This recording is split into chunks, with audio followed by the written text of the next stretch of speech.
One of the fun things after a Grand Prix, within 2 or 3 days of the Grand Prix being over, are going through all the files, image files from the teams and the sponsors that they kindly send us. Lots of great imagery there. Sadly, most of it doesn't arrive in time for us to use on our videos on Sunday night or Friday night, Saturday night for that matter. But 2 or 3 days later, some great photographs we can always look at and peruse. These are just a few of the ones that caught my eye after Suzuka. The first is this lovely shot of George Russell in the Merc. Hard tyres, slight oversteer. This is, I'm 99% sure. It's always a bit difficult with the long lens and the new tarmac, particularly Suzuka. It compresses everything, but I'm 99% sure this is the middle of turn 2, turn 1B, as I usually call it. Let's call it turn 2, the teams in the FIA do, which is the tight right-hander before the beginning of the S's. So George is in the middle of that right-hander. You can see, we'll do some annotations here. You can see he's got a lot of load on the tire on the outside left rear there. He's got slight oversteer as well. You can see here how much, not roll on the car, but you can see that it's light on the inside front. And George is looking pretty much straight ahead, as you would expect. He's got the power on. He's committed to where he's going with the curb on the left. He knows exactly what the car's going to do with that slight oversteer. Then he's going to come over to the right and prepare for the entry into the S's. So George Russell, totally committed as ever, classic George Russell. The interesting thing is Kimi Antonelli in the same place. He's on the medium tyre, but again, he's definitely on a quick lap here. And this is at the early phase of the race, obviously on the medium tyre. But look where his helmet and eye line is. It's pointing out here. Now that's just not an abnormality. That is something real. And the reason he's doing that is because I think, well, before we get on to that, let's just have a look and see if anybody else has got a similar eye line to Kimi Antonelli. And what do we see? A certain Max Verstappen, exactly the same. Look at that.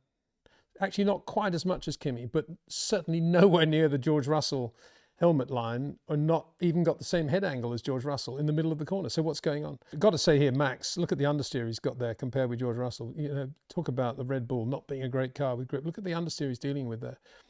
But the difference is that whereas George is on full power at that point, and for sure he's been on full power even before that image was taken. I say full power, he's totally committed to the throttle and he's got slight oversteer on the car. The corner's kind of done with. Max, on the other hand, at the same place on the track, and Kimi for that matter, hasn't yet done with the corner because they've gone in probably quicker, using slightly less road, turning in slightly earlier, as I've been saying, Max always does, and Kimi certainly does into slow corners. And then they're letting the car float a little bit before they commit to where they're going to be with the car. And what you're seeing with Max and Kimi in that helmet angle is the difference between the entry to the corner and what they do mid-corner. And that's why I say for guys like Max, a high minimum speed is not important. For guys like George, it's very important because that's the way he drives.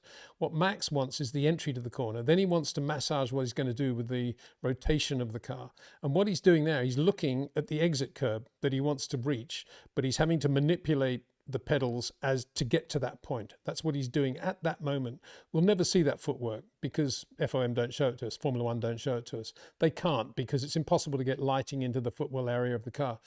But we can, we've had examples of it, but it's not great. But that's what's going on there, I think. I'm pretty sure that's going on. So this is a very good example of what Max has to do mid-corner, which a George Russell doesn't do mid-corner. But then Max has been quicker into the corner. So he can afford to have this moment when he's just balancing everything, getting all the dynamic weights absolutely right. So I thought that was really interesting to see those two contrasts. Then another one I thought was really good was Liam Lawson braking for the hairpin with Isack Hadjar behind him. But he's on a quick lap, definitely, medium tyres again. But see, he's basically still travelling absolutely in a straight line here. And that's classic Liam Lawson. He's as a race driver, I'm sure he feels he's a late breaker. And to do that, you've got to be braking in a straight line, basically, as much as you can. And then turns in quite wide and gets on the power as soon as he can. That's what it's all about, you know, balancing the throttle and the back of the car on the throttle. That's how Liam drives. And that's what's causing him trouble because the Red Bull, neither Red Bull actually, is allowing him to get away with that because neither of them are great cars probably. I think the B car is probably better than the A car, but it's not an outstanding car in that sense. But look at Max Verstappen, what he's doing at the same place. look how much Max has already turned in. Look how much steering lock he's got on the car. And he's already eyeing up the corner, whereas Liam's looking straight ahead on the same part of the track. That's the difference. That's how Max, that is absolute classic example of how early Max turns in, even to a corner like the hairpin, which isn't, I wouldn't have said it's that important for early turn in and all the rest of it at Suzuka, because it's basically constant radius around the middle. It doesn't seem to be any quicker if you take a geometrical apex there. And yet Max is still doing what he does really well, purely instinctively, purely naturally. And then the final picture, which again, I found revealing and fascinating, is Isack Hadjar in the early phase of the race on the medium tyres, leading Lewis Hamilton in the Ferrari on the medium tyres as well, obviously, through the bit of road that I talked about a lot in the videos, which is at the top of the hill in the S's. And it's although it looks like it's flat there, it's actually still coming uphill. And you can see the Hajar, I've got to say, is in the absolutely perfect position for turn 7, which is out of the corner here. There's turn 7 out of there. This is turn 6 here.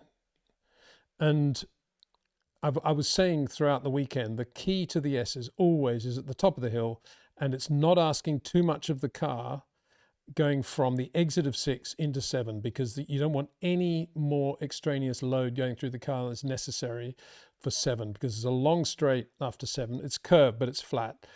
And 7, this point onwards, determines what you're going to be doing on that straight. So you don't want to have a big change of direction here. And to be where Hajar is, he's probably come out to about here, and then he's just done that, which is what Sebastian Vettel used to do. He was always quick at Suzuka. It's what Max does all the time. But look where Lewis is. He's being greedy. I've got to say, he's been greedy out of 6. He's run too wide, and he's going to be asking a lot of that Ferrari now for the change of direction to get to where Hajar is. And that is, well, it says a lot about Hajar that he's got the car so beautifully placed this early in his career as a rookie around Suzuka. But it also shows that Lewis, I mean, I don't know if that was just one lap and whether Lewis was always doing the perfect thing here. I don't know.